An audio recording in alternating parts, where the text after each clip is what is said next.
Hey, how's it going?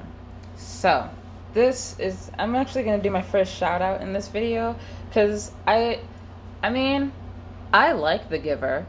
I just, eh, I mean, there are better dystopias. Um, so, quick little summary about this book. The main character's name is Jonas. He lives in a dystopia. He's about to do his ceremony of the 12 where he finds out his job, but he's not given a job. Instead, he's going to be working with the Giver, who is one of the elders, and he's going to take on all of the memories of society, which is why society is so perfect, because they don't remember things like hunger and pain and illness. Only the Giver does. But Jonas decides that he's not down with releasing, which is just killing people with some sort of poison. And there's a baby. I think his name is Micah or Michael. He's been staying with their family, and he's too fussy, so he's going to be released because they can't get him to calm down. Fussy babies are released. Quiet babies who can sleep by themselves are kept.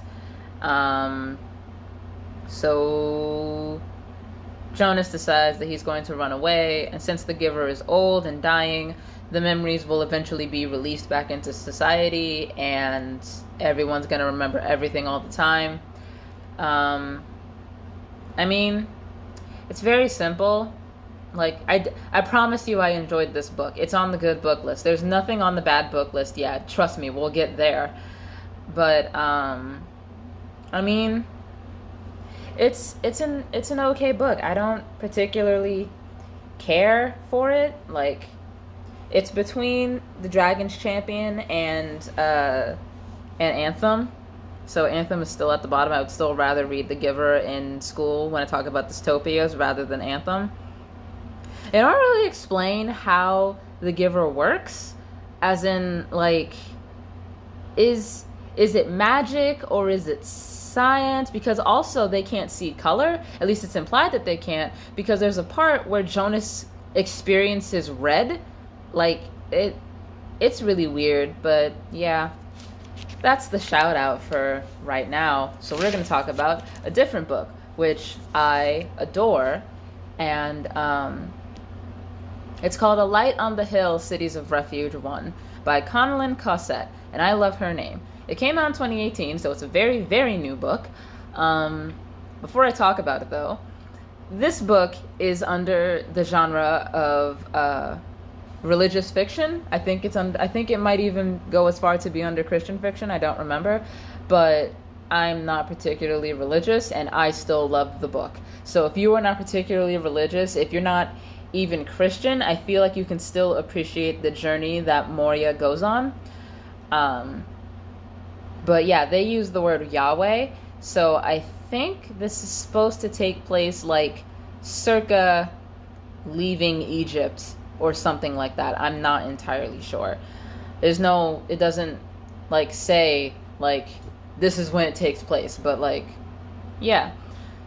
So the plot is kind of and then they go here, and then they go here, and then they go here, because it's a chase story, but at the same time, we're in Moria's head, so I enjoy that more, because I know what she's thinking about everything that's happening, and the characters, to me, come alive.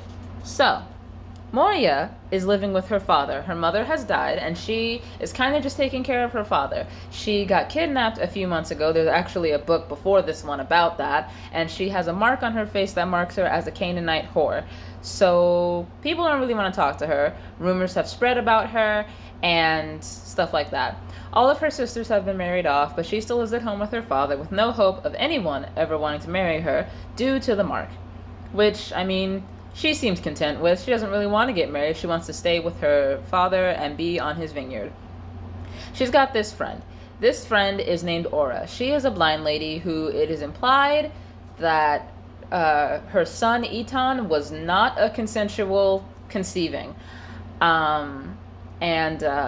Eton is adorable. I think he's supposed to be about 5. I love him. He also adores Mori. That's what I'm going to call her. I'm going to call her Mori. And yeah, she's just living life, having fun. She's a great cook. Her dad worries about her because he's going to die, and he wants her to, like, have a husband, stuff like that, which, I mean, at this time in history, natural worry, but he's very chill about it, and, like, for a while, he's like, it's, at least, and it seems like, you can choose your own husband, but then, like, he's getting older, and she's getting older, and there aren't going to be many people who want to marry her, so, he finds this, first, Ora convinces Mori to go to this party. And at this party, she meets this dude. And this dude's name is Derek. Derek is great. The two of them walk back to Mori's house, and she's kind of falling in love with him. But at this point, her father's already told her that he found somebody to marry her. So she doesn't know what to think. She hopes it's Derek, but it's not. It turns out to be Derek's older brother. And Derek is mad at her because of this, because he thought that Mori already knew that she was going to be with Raviv. But she didn't know that. Raviv is a widower who is bitter, and he has 2 demon children, Ziv and Yared. They are awful. They bully Eton. They don't like Mori and say that she will never be their mother, which is understandable, but they don't have to be demons about it.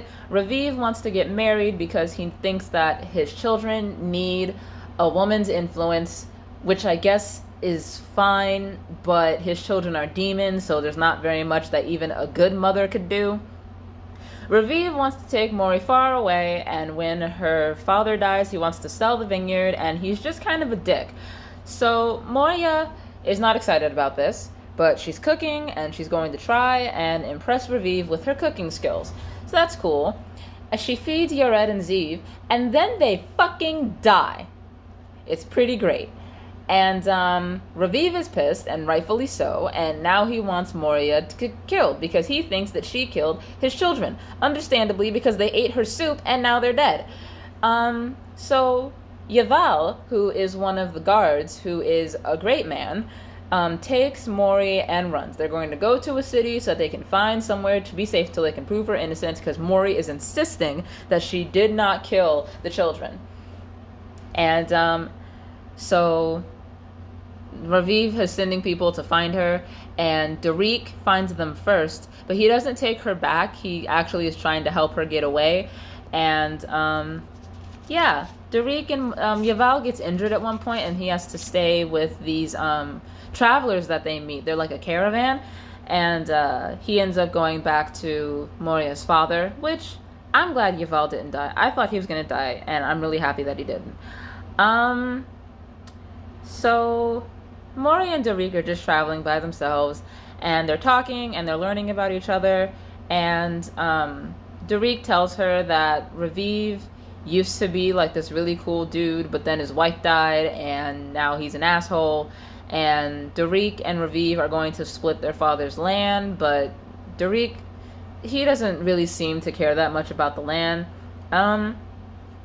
They go around, there's like they end up in like a bunch of different cities. There's a city that they go to where one of the kings wants to sleep with Mori, and it's really creepy. The caravan people are cool, but they can't stay with them because they don't want to. Mori doesn't want to risk them getting hurt for her, which is really admirable. And it's a really good story. And eventually, at the end, like, I thought that they were gonna get caught and she was gonna be beheaded right there, but she wasn't. Eventually they do end up having to go back. So when they go back to the city, like, Raviv is hurt that Derek would protect Mori because those were his nephews, but Derek also understands that those children were nightmares. So they go back and they stand trial, and Mori gives like this whole thing about how like it's not her fault, and yes, they were horrible, but she did not kill those children because she was just doing as her father told her to do, which is fair. And they do that, and everyone's like, but you made the soup, so who else did it? And then Eton, he came and was like, I didn't know what it would do to them. I just wanted them to stop because they were rude to Mori and they were bullying Eton. And, so nobody wants to kill the child. So Raviv thinks that Mori put Eton to it, which she didn't. She didn't even know that he did. We, as the reader, and Mori did not know that he did that. I think he put oleander in the soup, which I'm pretty sure is a poison. It was either oleander or lye, but they're circa somewhere in the Middle East, so my bet would probably be oleander. I don't remember. And they're not killed because Eton is 5 and Mori clearly didn't do it, but they still send both of them to like a city away from there, and like if either of them ever sets foot outside the city, then they're both going to be killed for some amount of time. I don't remember what it is, so it's just a nondescript amount of time right now.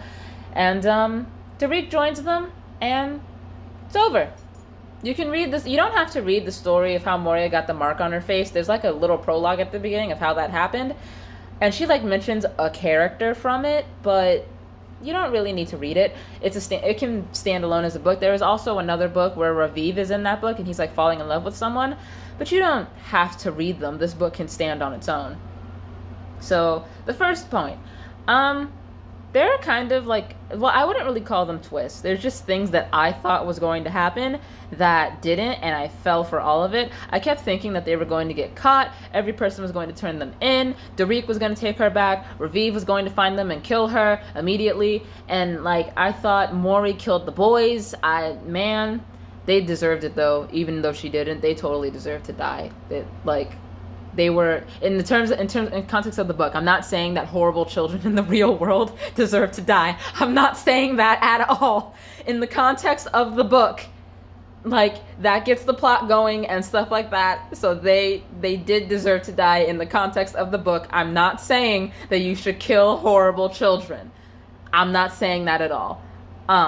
They do need to be reprimanded, but I'm not saying that you have to kill them. Raviv should have taken care of his children, and then they would still be alive if he had disciplined them. Anyway, I actually, when I was reading the book at the very beginning of the story, once I found out about Raviv, I thought that what was going to happen was Mori would end up with Raviv, but she would be bitter and angry, and Tariq, who is in love with her, would actually end up like, they would end up cheating on each other together. I thought that that's what was going to happen, but it clearly wasn't. I loved the book. I'm really happy with how it ended. It was amazing.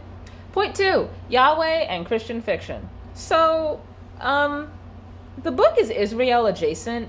Like, I don't know when this book takes place, but it does take place at a time when they are still colloquially referring to God as Yahweh, and he's kind of in this book, but like not a whole lot. I can only think of 2 instances where he has dialogue, and it's only to like push Moria forward when she's at a crossroads, which I can respect, because Moria genuinely didn't know what to do. So for her, it would make sense to like ask God what to do, and he gave her an answer. He's a character in this book, so I can appreciate that.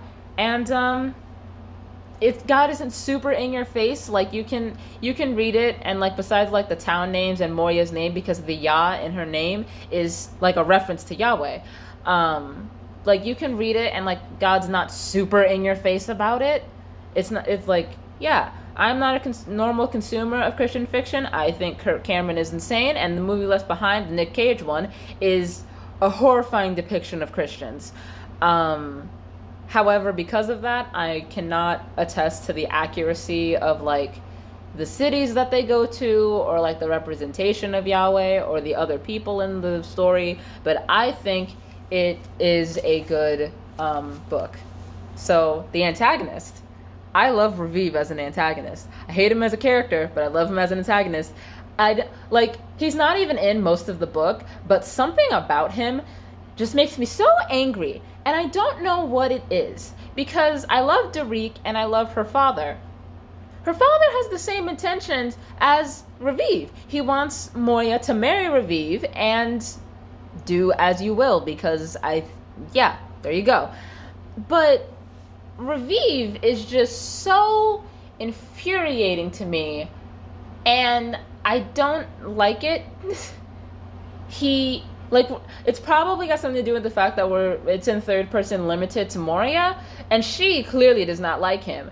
But he jumps right to malicious murder and not accidental murder because she was stressed out already, so she could have accidentally grabbed the oleander and put it in the soup without realizing it.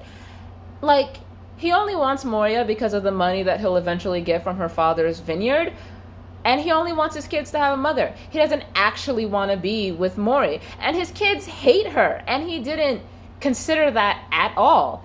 And I hate him. I hate him.